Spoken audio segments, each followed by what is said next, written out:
কথা বলে না যতক্ষণ না আমার ওহী অবতীর্ণ হয়। অতএব একদিক থেকে দেখতে হলে যে হোসাইনের জন্য হযরত মুহাম্মদ যে বলেছেন ইন্নাল হোসাইনা মিসবাহুল হুদা, হেদায়েতের চিরাগ, হেদায়েতের আলো, হেদায়েতের জ্যোতি এবং নিজাতের তরীক একমাত্র আল্লাহর আদেশেই বলেছেন। কেন তিনি তো আল্লাহর আদেশ ছাড়া কথা বলেন না। এই হোসাইন যেহেতু আজ প্রথম দিন, এই হোসাইন কেন কারবালায় গিয়েছিলেন এবং কিসের জন্য কারবালায় গিয়েছিলেন এবং মদিনা থেকে কেন তাকে যেতে বাধ্য করা হয়েছিল, ইনশাআল্লাহ সংক্ষিপ্ত আকারে আমি উল্লেখ করব। যে দেখেন, ইমামে হোসাইন, যখনই আমরা বলি যে ইমামে হোসাইন কারবালায় গিয়েছিলেন কিসের জন্য, আমরা সকলে, আমাদের বাচ্চারা জানে কোথায়, ইসলাম বাঁচানোর জন্য। কিসের জন্য গিয়েছিলেন? ইসলাম বাঁচানোর জন্য। আচ্ছা, ইসলাম কি এবং ইসলাম কাকে বলে? আল্লাহর কিছু আদেশ, কিছু নির্দেশ, সেগুলোকে ফলো করা, মেনে চলা, কিছু নিয়ম শরিয়াত, তাকে ইসলাম বলে। যে ইসলাম কি নামাজ, রোজা, হজ, যাকাত, খমস, আমর বিল মারুফ, নাহি আনিল মুনকার, তাওয়াল্লা, এইসব জিনিসগুলোকে নিয়ে হচ্ছে ইসলাম। এগুলো কি? এইসবগুলোকে নিয়ে একীকৃত করার পরে ইসলাম। ইমামে হোসাইন কারবালায় গিয়েছিলেন কিসের জন্য? এগুলোকে বাঁচানোর জন্য। অতএব ইমামে হোসাইন কারবালায় গিয়েছেন কিসের জন্য? নামাজ বাঁচানোর জন্য, রোজা বাঁচানোর জন্য, হজ বাঁচানোর জন্য। এবারে যদি কেউ নামাজ না পড়ে, এবারে যদি কেউ রোজা না রাখে, ইমামে হোসাইন যে উদ্দেশ্য শহীদ হয়েছেন, যে জিনিসকে বাঁচানোর জন্য শহীদ হয়েছেন, আর এবারে যদি কেউ সেই ইমামে হোসাইনের উদ্দেশ্যকে বজায় না রাখে, তাহলে সে হোসাইনের প্রেমিক কিভাবে হবে? হোসাইনের প্রেমিক সে কিভাবে হবে? অতএব ইমামে হোসাইন যে জিনিসকে বাঁচানোর জন্য কারবালায় গিয়েছেন, সে জিনিসকে ফলো করে, মেনে চলে, তার উপরে আমল করে যদি আমরা প্রকৃত পক্ষে নামাজি, রোজাদার, হজ, যাকাত করে থাকি, তাহলে হোসাইনের প্রেমিক। তা না হলে আমরা হোসাইনের প্রেমিক না। সাল্লাল্লাহু মুহাম্মদ ওয়া আলা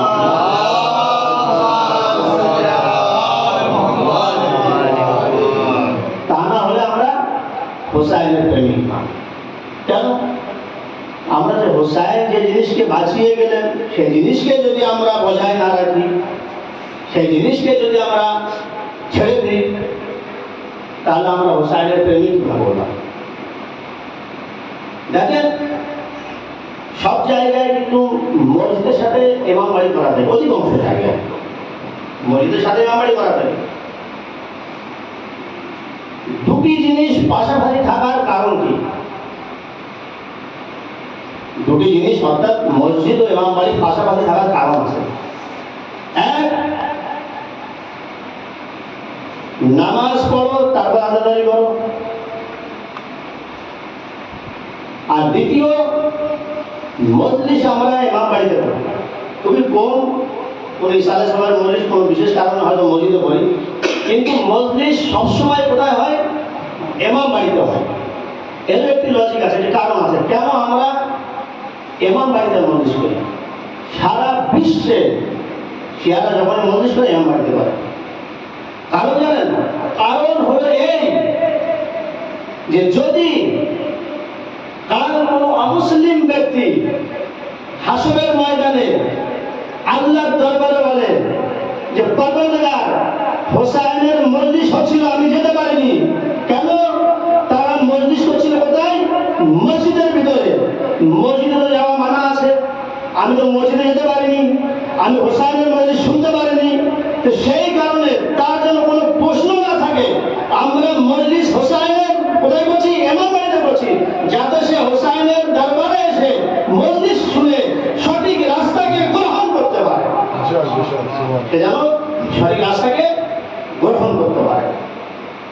তার যেন সে বলতে না পারে হোসাইনের মজলিস হয়েছিল আর আমরা যেতে পারি, কেন বিশেষ কিছু কারণের জন্য হয়তো সে মসজিদে না যেতে পারে, হয়তো তার কিছু কারণে মানা আছে সে মসজিদে যাবে না, কিন্তু ইমাম বাড়িতে তো মানা নেই।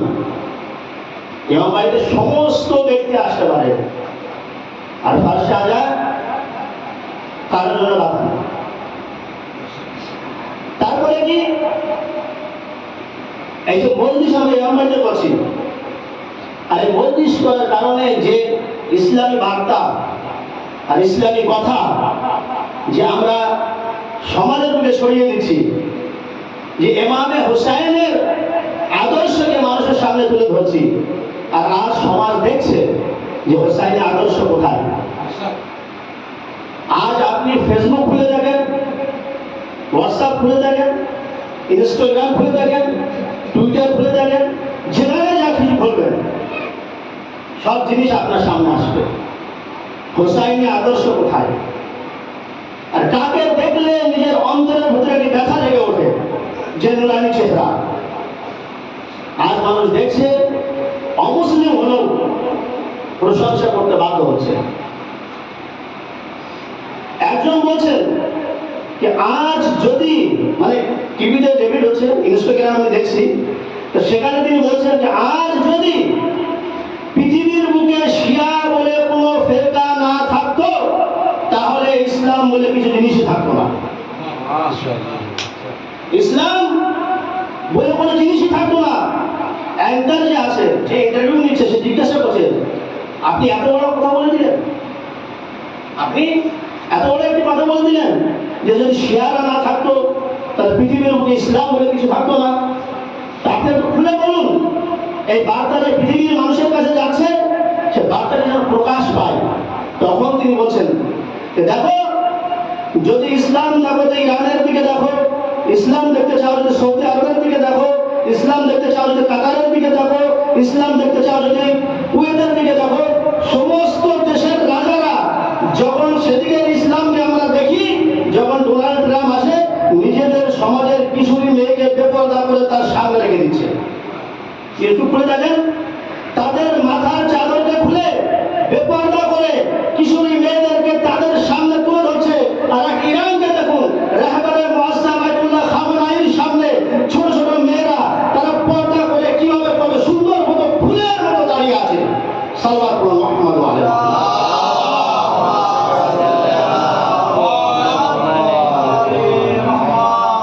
তারা কিভাবে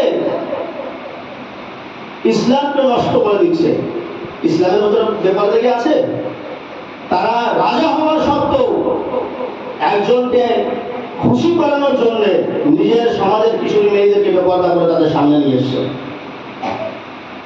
শুধু এই নয়, তারা যা বলে তাই শোনে, দেখে না যে ইসলামের বিরোধী কিনা, মানে ইসলাম বলে তাদের সামনে কিছু নেই। কেন? তারা সম্পূর্ণভাবে তার বিরোধিতা করছে। কিন্তু কেউ বলতে পারবে যে ইরান এরূপভাবে করেছে? না, একমাত্র ইসলামকে, কেন হোসাইনি শিক্ষা নিয়ে যদি কেউ দাঁড়িয়ে থাকে সমাজকে শিক্ষা দেওয়ার জন্য, একমাত্র আয়াতুল্লাহ খামেনেয়ি দাঁড়িয়ে আছে। একজন বলছেন,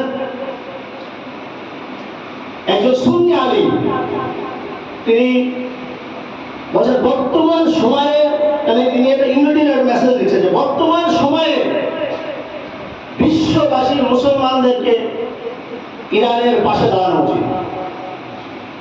আমি বলছি যে সবাই খারাপ, তারা বার্তা এই যে পুরো বিশ্ববাসী মুসলমানদের উচিত আজ ইরানের পাশে দাঁড়ানো, আর সঠিক ইসলাম যে ইরান থেকে প্রকাশ পাচ্ছে, তাদের দেখে পাওয়া যাচ্ছে, সেগুলোকে গ্রহণ করা। তো সেই আলেমদিন বলছেন,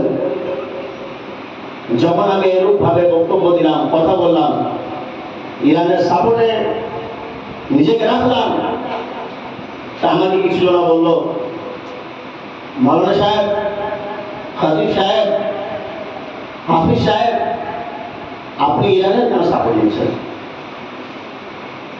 আপনি ইরানের কেন সাপোর্ট দিচ্ছেন? কেন ইরানের সাপোর্ট নেবো না? ওরা তো শিয়া, ওরা শিয়া। আপনি কেন ইরানের সাপোর্ট দিচ্ছেন? তখন সেই মাওলানা বলছে, তাহলে তুমি ইসরায়েলের সাপোর্ট না, ওরা তো শুনি। তোমার নজরে যদি ওরা শুনি হয়, তাহলে তুমি ইসরায়েলের সাপোর্ট নাও। শুধুই নয়, এইরূপ ধরনের ভিডিও জিনিস আজ ইউটিউবে ভরে আছে। যারা সাথে দিতে চাচ্ছে তাদেরকে দমন করার চেষ্টা করা হচ্ছে। আবার কিছু জন চুপচাপ মেরে বসে আছে। আজ এই চুপচাপ মেরে বসে থাকা পুরো একদম 1400 বছর আগের কারবালার মতো, যে ইমামে হোসাইন একা ছিলেন আর বাকি সমস্ত মুসলমানরা চুপচাপ মেরে দর্শক হয়ে দেখেছিলেন। আজ সেইরূপ ইরান আইতুল্লাহ খামেনি সাহেব একা দাঁড়িয়ে আছেন, আর বিশ্বের 56টি মুসলমান দেশ সেই কারবালার প্রান্তরে যেমন ইমাম হোসাইনকে দেখেছিল কিন্তু সাহায্য করেনি, সেইরূপ তারাও দাঁড়িয়ে আছে। শুধু এই নয়, আমাদেরকে বলে থাকি যে আমরা নাকি মানে ইমাম হোসাইন যে মদিনা ছেড়ে গিয়েছিলেন, কুফাবাসীদের চিঠি পেয়ে, আপনি তো 12 বছর শুনেছেন যে কুফাবাসীদের চিঠি পাওয়ার পরে ইমাম হোসাইন কুফার উদ্দেশ্যে মানে ইরাকের উদ্দেশ্যে কারবালার উদ্দেশ্যে রওনা হয়েছিল। কুফার উদ্দেশ্যে রওনা হয়েছিল। বলছে ইমাম হোসাইনকে কারা চিঠি লিখেছিল? বলছে শিয়ারা ইমাম হোসাইনকে চিঠি লিখেছিল। আর ওরা চিঠি লেখার পরে ইমাম হোসাইনকে ডেকে তারা কাতল করে দিয়েছে। আর তার প্রতিফল আজ তারা নিজের বুকে চড় মেরে ক্ষমা চাচ্ছে, মানে মাতম করে ক্ষমা চাচ্ছে। আজ যদি শিয়ারা না রাখতো ইমাম হোসাইনকে, তাহলে ইমাম হোসাইন শহীদ হতো না। আরে ভাই, যদি কুফাবাসীরা শিয়া হয়ে থাকতো, তারা ইমাম হোসাইনকে কখনো ছেড়ে দিত না, একা ছেড়ে দিত না। তারা তো ছিল মুনাফিক, আর মুনাফিকের তো কোনো ধর্ম নেই। দেখো, কারবালার ঘটনা ঘটেছে নবীর মৃত্যুর পরে প্রায় 50 বছরের পরে। কত বছর পরে? প্রায় 50 বছর পরে। ওয়াতায়েব এমন ব্যক্তি সেই যুগে জীবিত ছিল যারা হযরত ইমামে হোসাইনকে মুহাম্মাদের কোলে বসতে দেখেছে। 50 বছর এমন ব্যক্তি ছিল যারা ইমামে হোসাইনকে মুহাম্মাদের কোলে বসতে দেখেছে। ওয়াতায়েব রাসূলের সাহাবীরাও কিছু জন জীবিত ছিল, কিন্তু আবার কিছু সাহাবীরাও জীবিত ছিল। এটা তো সত্য কথা, মানতে হবে। যদি শিয়ারা ইমামে হোসাইনকে হত্যা করে থাকে, শহীদ করে থাকে, কাতল করে থাকে, তাহলে ওই সাহাবীরা কোথায় ছিল? আরে ভাই, তোমার বাপ দাদারা সেগুলো কোথায় ছিল? তারা কেন ইমাম হোসাইনকে সাহায্য করার জন্য আসেন? আরে যদি বলো ওই 72-এর ভিতরে ছিল, তাহলে বলো ওই 72 জনের ভিতরে তোমার বাপ দাদা কে ছিল? আর যদি বলতে না পারো, তাহলে মেনে নাও যে ওই লাখ জন ব্যক্তি যারা ছিল, সেই লাখ ব্যক্তির ভিতরে তোমার বাপ দাদারা ছিল।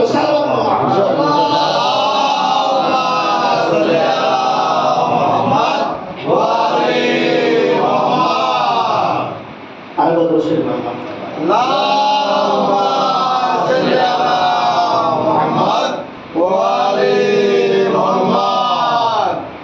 তাহলে যদি ইমাম হোসাইনকে শিহারা কাতল করে থাকে, আরে ভাই কিছুক্ষণে যদি মেনে নিই, ভাই মানবো না,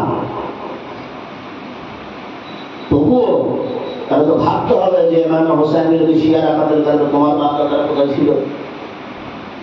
তারা কেন কারবালায় যায়নি? আর যদি বলে কারবালায় ছিল, তাহলে হোসাইনের যে 72 সঙ্গী, তাদের ভেতরে নাম উল্লেখ করে বলো যে আমার বাপ দাদারা অমুক ব্যক্তি ছিল।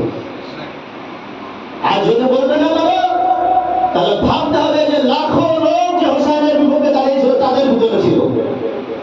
কেন কারবালার ময়দানে তো হিন্দুরা ছিল না, কারবালার ময়দানে তো ইসাইরা ছিল না, কারবালার ময়দানে ইহুদিরা ছিল না, কারবালার ময়দানে কারা ছিল? আর বুকে বড় বড় দাড়ি, কপালে সেজদার দাগ। তাহলে ভাবতে হবে কারবালায় কারা ছিল। তো যাই হোক, ইমামে হুসাইনকে 28 রজবে মদিনার সাথে বাধ্য করা হয়েছিল। ওয়ালিদকে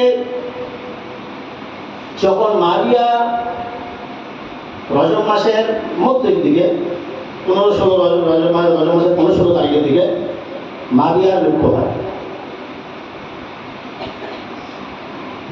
মারিয়ার মৃত্যুর সাথে সাথে এজিদ যখন সিংহাসনে বসে, সে মদিনার গভর্নর ওয়ালিদকে চিঠি লেখে যে সকলের কাছ থেকে বাইয়াত নাও, সকলের কাছ থেকে বাইয়াত নিয়ে নাও। সকলকে বাইয়াত করা হলো, তলোয়ারের জোর দিয়ে সকলকে যারা করছে না, তলোয়ারের ভয় দেখিয়ে তাদেরকে বাইয়াত করে নেওয়া। ইমামে হুসাইন ও বানি হাশিমের বাইয়াত করার জন্য চিঠি দেওয়া হলো। ইমাম হুসাইন অমান্য করল। কেন? ইমামে হুসাইন জানতেন এজিদের চরিত্র কেন, এজিদ কেমন ধরনের, আর খেলাফত ওর প্রাপ্য না। ওর হাতে বাইয়াত করা অর্থাৎ ওর খেলাফতকে স্বীকৃতি দেওয়া, ওর হাতে বাইয়াত করা অর্থাৎ খেলাফতকে স্বীকৃতি দেওয়া। প্রকাশ্যে খেলাফত আমার কাছে না থাকলেও আমি এজিদের হাতে বাইয়াত করব না। যেরকম আজও বাইয়াত করছে না, মাথা দিয়ে দেবো কিন্তু বাইয়াত করবো না। যখন মারার হুমকি দিয়েছিলেন খামনেই সাহেবকে, যে আমরা খামনেই সাহেবকে এবারে মেরে দেবো, তার কিছু সময় বাদে খামনেই সাহেবের একটি ছোট্ট ক্লিপ মানুষের জনপ্রতিনিধির সামনে উঠে আসে। সেখানে তিনি বলছেন যে মান নাচিজা, যে আমার কোনো মূল্য নেই, যারা হাকিরি দাঁড়ান, আমার জীবন একটু ক্ষুদ্র জিনিস, আমার মৃত্যুর পরে তোমরা ক্রন্দন করো না, আমার মৃত্যুর পরে তোমরা ক্রন্দন করবে না। এই যে কথাগুলো তিনি বলেছিলেন, ইউরোপ আমেরিকার মিডিয়াতে সাথে সাথে ইংলিশে ট্রান্সলেট হয়ে পুরো বিশ্বে ছড়িয়ে পড়ল। যে জানার কথার ভিতরে কি ছিল, একটি বাক্য আমি সেখান থেকে বললাম, it doesn't matter if he die. এটা কোনো ফ্যাক্ট নয়, এটা কোনো ম্যাটার নয় যে আমি মরে যাব।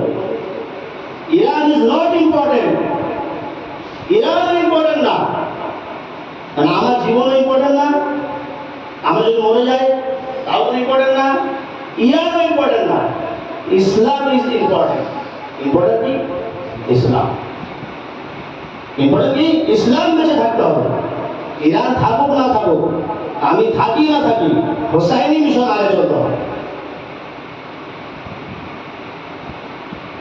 এই যে হোসাইনের আন্দোলন এবং হোসাইন আলাইহিস সালাম যে মানে ওলিদের দরবারে বলে গিয়েছেন যে মুসলি লা ইবাই ওয়া মিসলা, যে আমার মতন ব্যক্তি এজিদের মতন ব্যক্তিকে বাইয়াত করবে, এজিদের মতন ব্যক্তিকে বাইয়াত করবে। যাই হোক, ইমামকে চিঠি পাঠানো হলো, রাতের অন্ধকারে ইমামকে ডাকা হলো। কেন দিনে ডাকলে যদি আন্দোলন শুরু হয়ে যায়, মদিনাবাসীরা যদি বিক্ষোভ শুরু করে, সেই ভাই ইমাম হোসেনকে রাতের অন্ধকারে চুপিসারে ডাকা হবে। আচ্ছা, ইমাম তো নাও আসতে পারে, তাদেরকে যাওয়া উচিত ছিল ইমামের দরবারে। কিন্তু ইমাম কেন গিয়েছিলেন? ইমাম গিয়েছিলেন হুজ্জাত তামাম করার জন্য। যদি ইমাম না যেতেন তাহলে কাল ইতিহাসের পাতায় লেখা থাকতো যে হোসাইন ভয়তে যায়নি, ওলিদের ভয়তে, এজিদের ভয়তে হোসাইন যায়নি।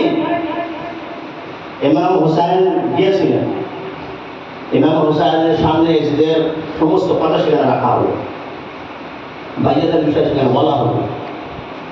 ইমাম হোসাইন মানলেন না, বাইয়াত আমি করবো না, এবং আমি আসে বাইয়াত করবে না। মালিক বলল, এজিদের আদেশ, যদি আপনি বাইয়াত না করেন তাহলে আপনাকে মদিনা ছাড়তে হবে, আর তা না হলে আপনাকে মেরে দেওয়ার কথা বলা হয়েছে। যখন এই কথা বলেছিলেন, ইমামে হুসাইনের আওয়াজ একবার উচ্চ স্বর হয়ে যায় যে তোমরা এজিদের মতন পাপী ব্যক্তির বাইয়াতের জন্য আমার উপরে প্রেশার দিচ্ছ, আর যদি না করে আমাকে কতল করার, শহীদ করার হুমকি দিচ্ছ, তবে জেনে রাখো যে আমি আমার নানার দিনকে বাঁচানোর জন্য আমার সপরিবার দিয়ে দেবো, কিন্তু মৃত্যুকে ভয় করবো না। সপরিবার দিয়ে দেবো, কিন্তু মৃত্যুকে ভয় করবো না। ইমাম হোসেন সেখান থেকে বেরিয়ে এসেছিলেন। সেখান থেকে ইমাম হোসেন হজের উদ্দেশ্যে রওনা দিলেন মদিনা থেকে। দেখেন এখানে কিছু মাসায়েবের অংশ আছে, ইনশাআল্লাহ আমরা মাসায়েব ওখানে নিয়ে যাবো, যে যখন নিয়ে যাবো ইনশাআল্লাহ এই জায়গায় কিছু মাসায়েব আপনাদের সামনে তুলে ধরবো। দেখেন ইমামে হোসেন হজের উদ্দেশ্যে গেলেন। হজে কি মাসে? জিলহজ মাসে 10 তারিখে। আর যিনি যে ইমামে হোসেন নিজের হজকে উমরায় পরিণত করলেন, কেন ইমামে হোসেন বুঝতে পারলেন যে এজিদি গোয়েন্দারা এখানে আছে, মুনাফিকরা আছে, তারা ইমাম হোসেনকে কাবার হুরমতকে বজায় রাখবে না, তারা এখানেই খুন খারাপ শুরু করে দেবে।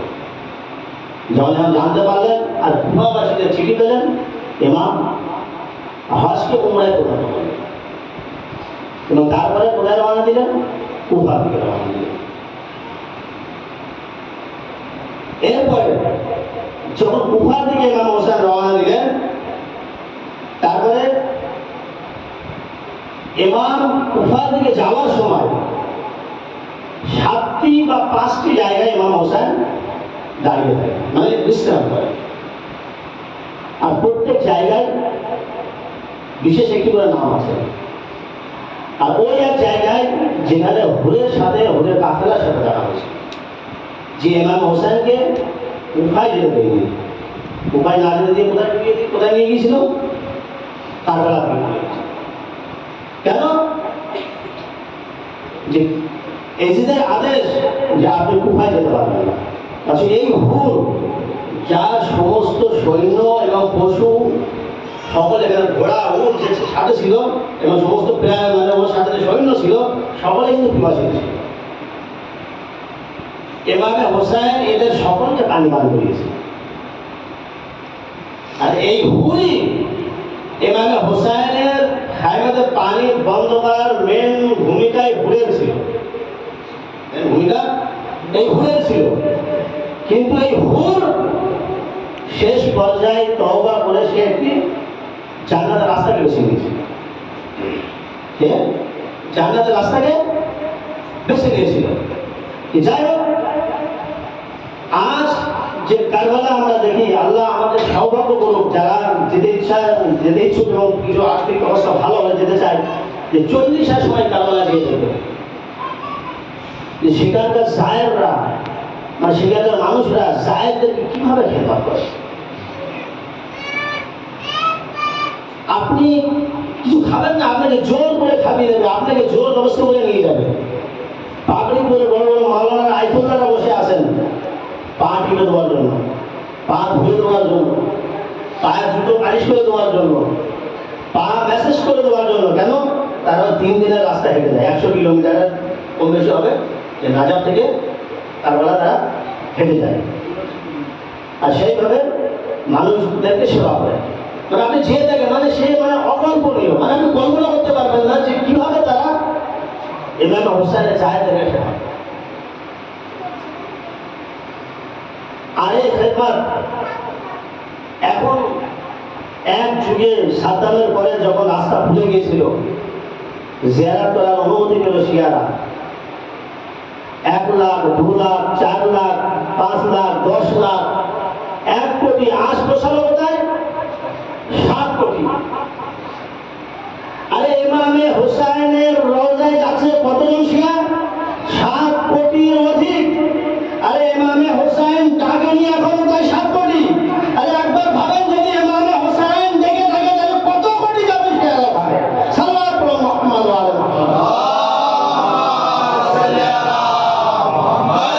ওয়া আলি এখনো টাকেনি তাই 7 কোটি কোটি কোটি আছে। আর ইমামে হোসেন যদি একবার ডেকে পাঠায় হালবিন নাসরিন ইয়ানসুরুনার আওয়াজ যদি ইমামে হোসেন দিয়ে থাকে তাহলে আজ বোঝে কত শিয়া ওখানে যাবে। এই কারবালা কিন্তু ঘটতো না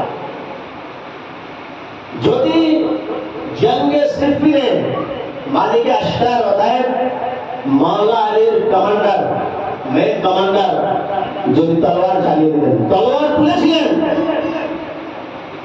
ওদিকে নেজার উপরে কোরআন তুলে রাখা হয়েছিল, মালিক আশরার তলোয়ার ধরে আছেন, মাওলার আদেশ হলেই মেরে দেবে, মাবিয়া সম্মুখে আছে।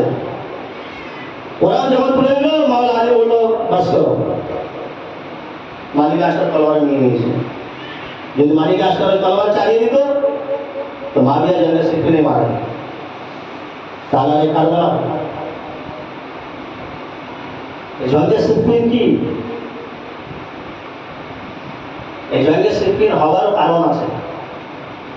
কয়েকটি যুদ্ধ আছে যে মাওলা আলীর বিরুদ্ধে করা হয়েছে। এক হচ্ছে জঙ্গে জামাল, উটের যুদ্ধ, আপনারা পড়েছেন যে উম্মুল মুমিনিন মা আয়েশাকে তালহা ও জুবায়ের উস্কানি দিয়ে মাওলা আলীর বিরুদ্ধে যুদ্ধের ময়দানে নিয়ে এসেছিলেন। মহিলাদের উপরে কিন্তু যুদ্ধ ওয়াজিব নেই। আর তারপরে রসুলের স্ত্রী, রসুলের মৃত্যুর পরেও কিন্তু উম্মতের মা, তাদেরকে ঘরে থাকা উচিত, তারা কিন্তু ঘরের বাইরে যাবে না। কিন্তু সে যুদ্ধের ময়দানে গিয়েছিলেন,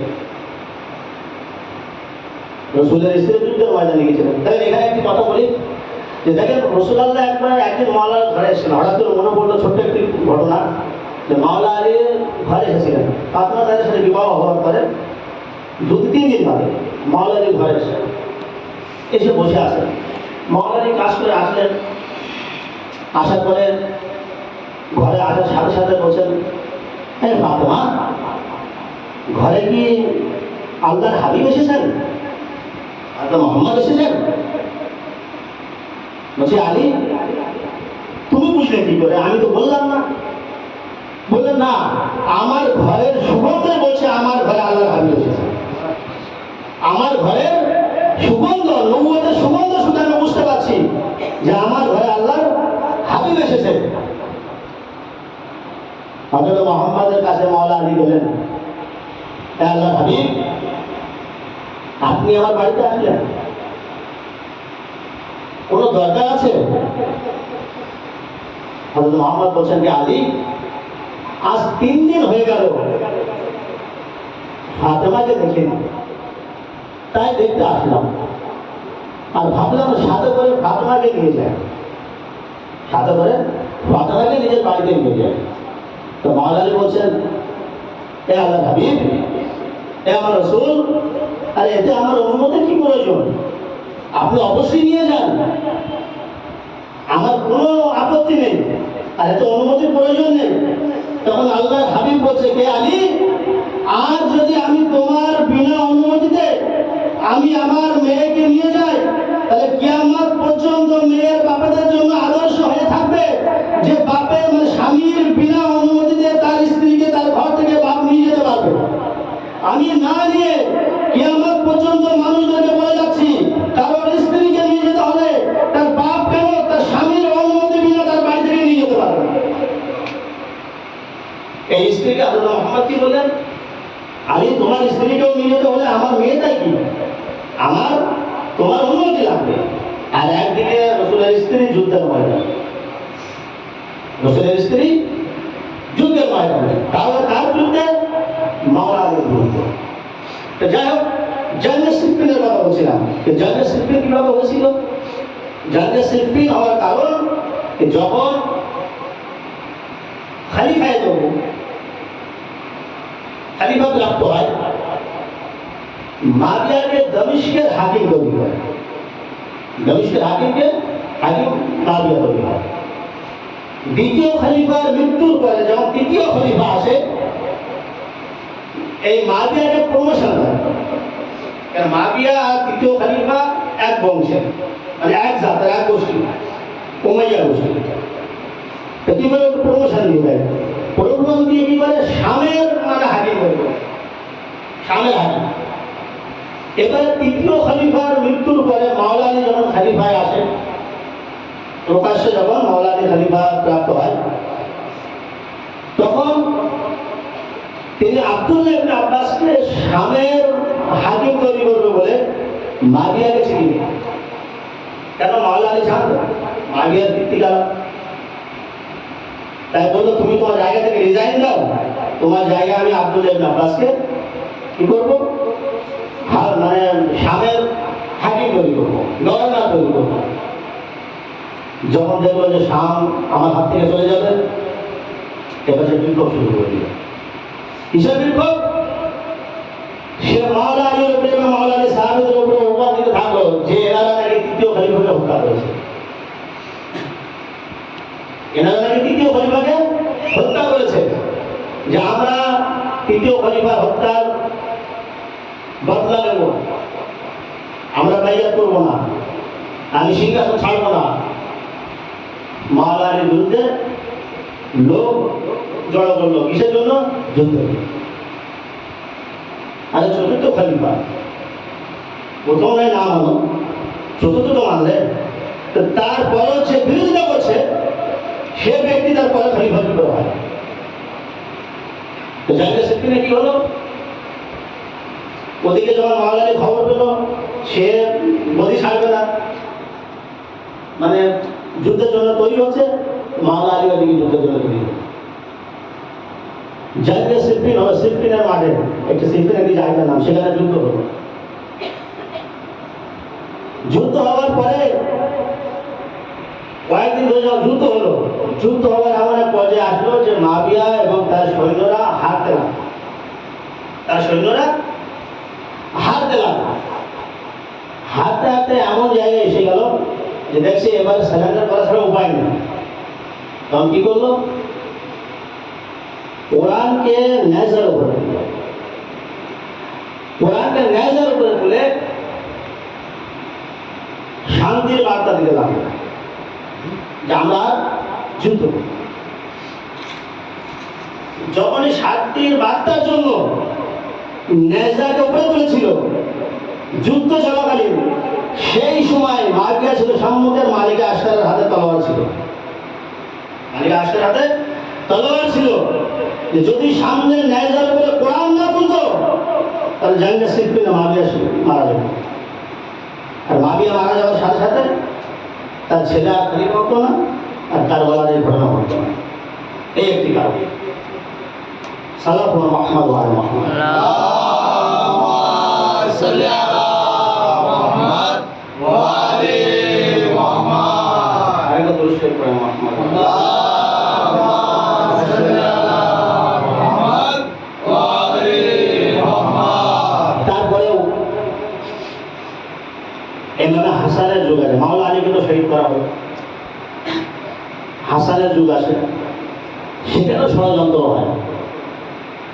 কিছু শর্ত সাপেক্ষে চুক্তি করা হয় যে খেলাফত মাবিয়ার পরে ফেরত আসে, কিন্তু মাবিয়ার পরে খেলাফত ফেরত আসে, এজিদ সিংহাসনে বসে পড়ে। যে দেখেন বলি, এক ব্যক্তি ইন্টারভিউ হচ্ছে আর বলছে যে জিজ্ঞাসা করছে আপনার কাছে, আপনি এজিদকে কি নজরে দেখেন? এজিদ কেমন ধরনের ব্যক্তি ছিল? তো তখন তিনি বলছেন, সে মৌলভী সাহেব বলছে যে এজিদকে আমি একজন ভালো মানুষ মনে করি, আমি তাকে রাজিয়াল্লাহু আনহু বলি, আল্লাহ তার থেকে সন্তুষ্ট হোক, তার জন্য দোয়া করি। বলছে কেন? বলছে সে শত শত লোককে আগে মুসলমান তৈরি করেছে, যুদ্ধ করে করে শত শত লোককে লাগিয়ে হাজার হাজার লোককে মুসলমান তৈরি করেছে। হাজার হাজার লোককে মুসলমান তৈরি করেছে বলে তাই সে তার জন্য দোয়া করা, সে আলাদা জিনিস, করেছে কি না করে সে আলাদা জিনিস, সে নিজেই মুসলমান ছিল কিনা সে সন্দেহজনক। তাকে আমি রাদিয়াল্লাহু আনহু বলি, তাকে সম্মান করি। তো সে আঙ্গা বলছে তাহলে এখানে একটা দোয়া করবো। তো বলছে কি দোয়া? বলছে আপনি আমিন বলবেন, দোয়া আমি করছি। বলছে দোয়া হলো এই যে আল্লাহর কাছে দোয়া করে পরওয়ারদিগার, কিয়ামতের দিনে হাসরের ময়দানে যেদিকে এজিদ থাকবে সেদিকে আপনি যাবেন, আর যেদিকে হোসেন থাকবে সেদিকে আমি যাব। আপনি আমিন বলবেন। বলছে আমিন বলবো কেন? বলে আপনি আলাদা করছেন কেন? আরে ভাই, হোসেনকে শহীদটা এজিদ করেছে, তা তুমি আমিন বলো। এজিদ যেমন রাদিয়াল্লাহু আনহু হয়, তার সাথে একদিকে হোসেন থাকবে, তার নানা রসুল থাকবে, তার মা ফাতেমা থাকবে, তার বাবা আলী মুর্তজা থাকবে, তার ভাই হাসান মুসকুরা থাকবে, আর অন্যদিকে এজিদ থাকবে, তার বাবা মাবিয়া থাকবে, তার দাদা আবু সুফিয়ান থাকবে, তার মা হিন্দা থাকবে। তুমি তাদের সাথে দেখো, তুমি ইসলামকে তাদের কাছ থেকে নিও। তখন সে চুপচাপ লেগে আছে। তারপরে আরো জিজ্ঞাসা করছে যে আপনি রসুলের উপরে দরুদ পড়েন, তো কিভাবে পড়েন? রসুলের উপর দরুদ পড়েন, তো কিভাবে পড়েন? বলছে সাল্লাল্লাহু আলাইহি ওয়াসাল্লাম, সাল্লাল্লাহু আলাইহি ওয়াসাল্লাম। আর আমরা কি বলি? সাল্লাল্লাহু আলাইহি ওয়া আলিহি ওয়াসাল্লাম, সাল্লাল্লাহু আলাইহি ওয়া আলিহি। এনাকে জিজ্ঞাসা করার পর তিনি কি বলছেন? সাল্লাল্লাহু আলাইহি ওয়াসাল্লাম। আর মধ্যখান থেকে খেয়ে নিব, আর গায়েব হয়ে গেল। তখন সে মৌলানা সাহেব বলছেন, আচ্ছা আপনি আসাদের উপরে দরুদ পড়েন? বলছে হ্যাঁ পড়ি। বলছে রসুলের উপরে দরুদ পড়েন? বলছে হ্যাঁ পড়ি। আচ্ছা রসুলের উপরে যখন দরুদ পড়েন তখন মধ্যে আলকে বললেন না কেন? আল কেন বাদ দিলেন? তখন বলছে না, আর তো এখানে বলা হয় না, তাই আর বলি না। আর বললেও কোনো সমস্যা নেই, বললেও কোনো সমস্যা নেই, তো এবার থেকে বলে দেবো। দেখেন, বাদ দেওয়ার জায়গা নেই, কিন্তু বাদ দিতে হবে। কোনো একটা ছলনা করছে, কেন বাদ দিয়ে? শিয়ারা আল বলে বলে আমরা বলি না, শিয়ারা আল ব্যবহার করে বলে আমরা বলি না। তবে শিয়ারা আল ব্যবহার করে বলে তোমরা সেই আলের উপরে দেবো না। রসুলের উপরে দরুদ পড়া হচ্ছে, তার সাহাবীদের উপরে দরুদ পড়া হচ্ছে, কিন্তু তার বংশের উপরে দরুদ পড়া হচ্ছে। তখন এই মৌলানা সাহেব তিনি বলছেন যে রাসূলুল্লাহর একটা হাদিস জানো? রাসূলুল্লাহ বলেছেন লা তুসাল্লু আলাইয়া সালাতাল বাতারা। আর এই হাদিস সমস্ত বইতে আছে, লা মানে দুই মুখের বইতে আছে, লা তুসাল্লু আলাইয়া সালাতাল বাতারা, যে আমার উপরে লেজ কাটা দরুদ শরীফ পড়বে না। আমার উপরে লেজ কাটা দরুদ শরীফ পড়বে না। বলে লেজ কাটা দরুদ শরীফ কি? বলে ওই দরুদ শরীফ লেজ কাটা যে দরুদ শরীফে আমার আল ব্যবহার হয় না, যে দরুদ শরীফে আমার আলের উপরে, আমার বংশের উপরে দরুদ পড়া হয় না, সেই দরুদ হচ্ছে লেজ কাটা দরুদ। এই দরুদ আমার উপরে পড়া যেন না হয়। সাল্লাল্লাহু আলা মুহাম্মদ।